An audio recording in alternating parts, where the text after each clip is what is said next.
Прво гостување во денешното издание на Македонија наутро на тема која што е актуелна и се однесува на последиците кои меѓу другото ги прави економската криза.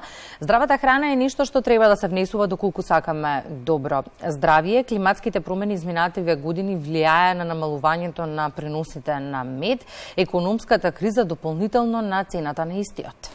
На рафтовите во маркетите и на пазарите од друга страна има голем избор на мед, но претежно увозен или без потврда за неговиот квалитет. Станува ли медот луксус и ќе можеме ли во услови кога се брои секој денар да си дозволиме здрава храна оваа сезона? Ова е темата на која што утринава разговараме со Венче Билбиловски, председател на пчеларското здружение Матица, како и председател во подгрупата за пчеларство во Министерството за земјоделство. Добро утро и добро ни дојдовте. Добро утро и поздрав до гледачите на Македонската телевизија.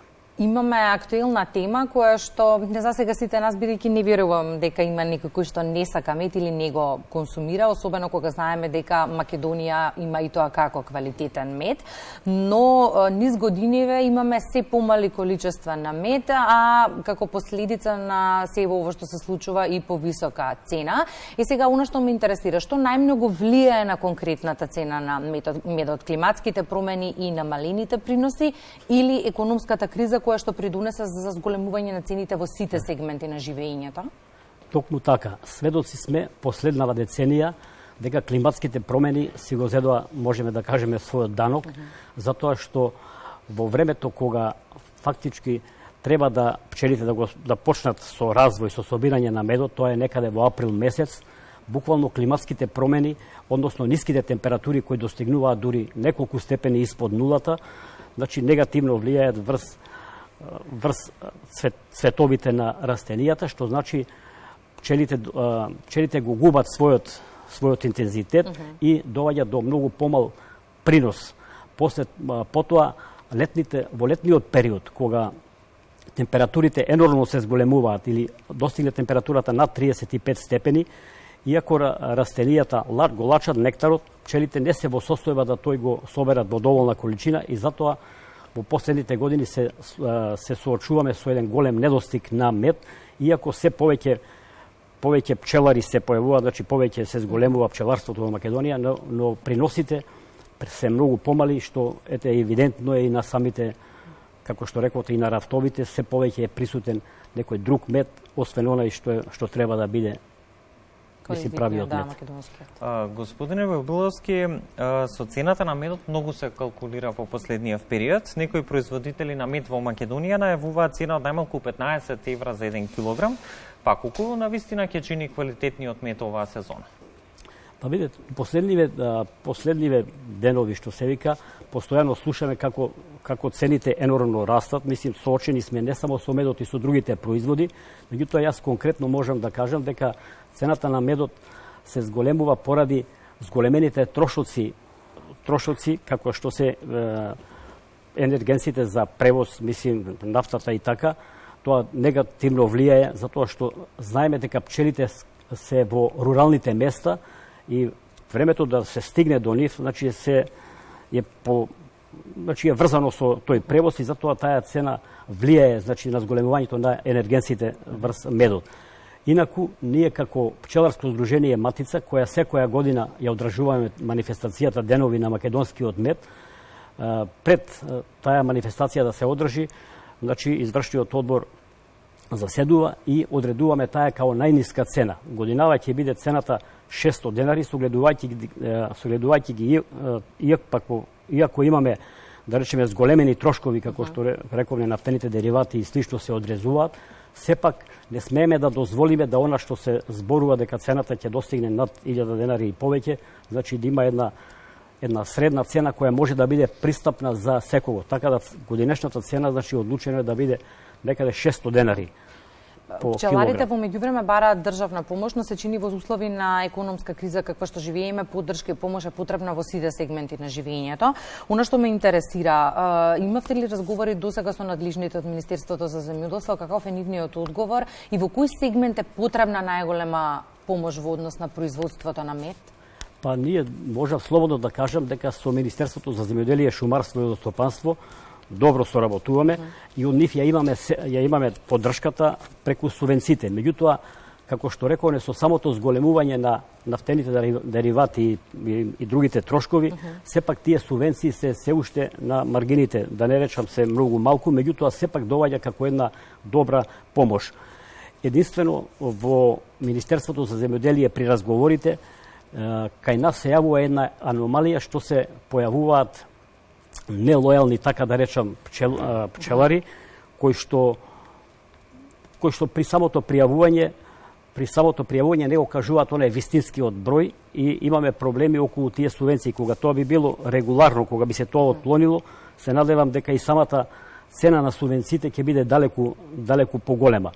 И покрај тоа, со самото тоа, фактички ќе се изврши санкција на сите овие неправилни постапувања што ги прават одредени пчелари за да го зголеми својот буџет, значи прават разни малверзации со самиот мед.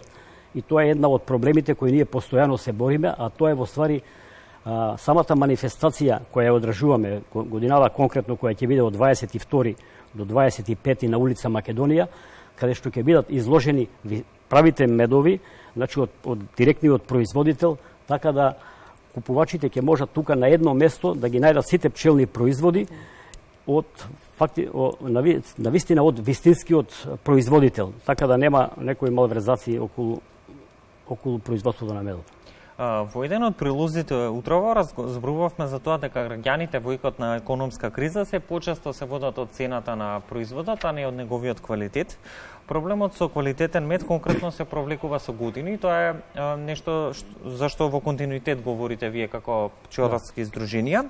Дополнително состојбата во која што живееме во услови на економска криза се чини дека дополнително ќе ги тера граѓаните да купуваат поевтин мед, односно да го изберат оној поевтин мед пред оној, би рекол, поквалитетниот. Па тоа токму така, значи со години наред ние се бориме со тој, како што рековме, не фалсификуван мед, што е правен пекарски мед, како што може да се каже, а граѓаните поради самата економска ситуација се принудени тој да го купуваат. Меѓутоа наше мислење е дека подобро да земе половина од она што треба да го земе, отколку да земе нешто што не го познава. Сега како тоа на некој начин и да се препознае, доколку медот не е означен со некоја етикета, со некој број, тоа на некој начин самиот купувач не е во состојба да го оцени во момент во теглата, тој треба да преферира, значи да зема кристализиран мед. Кај кристализираниот мед многу помал се може да бидат тие малверзации. И еве има случаеви, ако пред пазарите или на улица побарате од некого мед, може да го најдете за 250 до 300 денари. Меѓутоа, доколку речете, еве, сакам да кристализиран мед, он секако ќе ви каже дека ќе ви донесам утре или наредниот ден, меѓутоа цената ќе му биде друга. Што значи дека самото тоа говори дека се работи за некој не вистински мед. И многу често пчелните здруженија апелираат и на институциите за поголеми инспекции во маркетите, конкретно и на продажбата на медот. Се менува ли нешто на оваа тема или пак се уште евидентно е дека всушност се уште може да се види секаков мед на рафтовите, но има ли зголемен број на инспекции? Работат ли на терен? Какви се вашите информации? Па еве сега токму ние вчера на состанокот со министерот за земјоделие, Министерство и шумарство, што е за земјоделие и шумарство, токму еден дел од тие проблеми го истакнувавме како инспекцијските служби, Агенцијата за храна и ветеринарство, да што поприсутна биде на тие пазари, на тие штандови кај што се изложува невистинскиот мед. И во тој поглед сме доста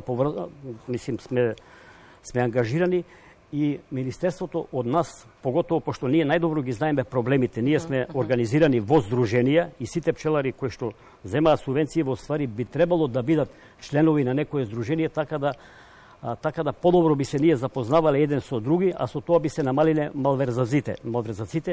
И од Министерството ние имаме голема поддршка во тој поглед, мислим околу пријавување на тие малверзации, значи што со мед. Конкретно разговорот ќе најавиме во наредниве денови, следуваат оние денови на македонскиот мед, традиционална манифестација, чинам овој пат по 18-ти пат. Каква ќе биде понудата годинава? Па, како и секоја година, и оваа година посетителите ќе имаат можност да на штандовите што ќе бидат изложени некаде околу 30 на штандови на улица Македонија во време од 22 до 25 да купат, да дегустираат мед од вистинските производители и не само мед, и другите сите пчелни производи, како што се млеч, полен, прополис, перга и слично. И на тие, значи од самите купувачи ќе можат да ги добијат првите информации за како да го препознае на некој начин вистинскиот мед, за да не дојде во некоја, да речеме, заблуда дека некој што купува, а во ствари не е тоа, а го плаќа.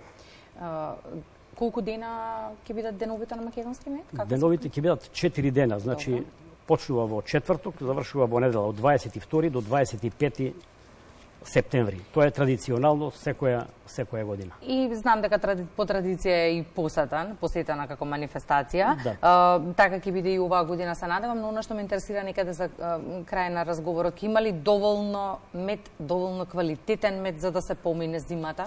Па секако ќе има доволно квалитетен мед, мислим, можда количините се намалени, но сепак има доволно мед, да се надеваме дека во иднина и самите пчели ќе се прилагодат на овие климатски промени, така да во иднина ќе има и повеќе мед. Меѓутоа, оној мед што ќе биде земен, што ќе биде купен на таа манифестација, навистина ќе биде правиот мед, затоа што претходно се врши испитување, мислим, и тие пчелари што со години тука настапуваат, никој не се обидува, што се вика, да протурне некој фалсификуван мед. Значи, тоа е вистинското место и тоа нас ни е целта, да го пробовираме нашиот мед и да допринесеме во овие услови кога храната ни е основно, што се вика, основно за преживување, да и ние допринесеме како еден во ланците на исхрана со медот.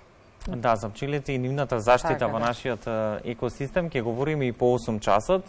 Господине Војбуловски, тука ќе ви се заблагодариме за денешното гостување во утринската програма на Македонската телевизија и ќе ви посакаме што поскоро надминување на сите оние предизвици со кои што се соочуваат медарите во Македонија. Деновите на поканата. Македонски мед ќе ги отвориме заедно со вас на терен. Благодарам. Ќе ни биде драго.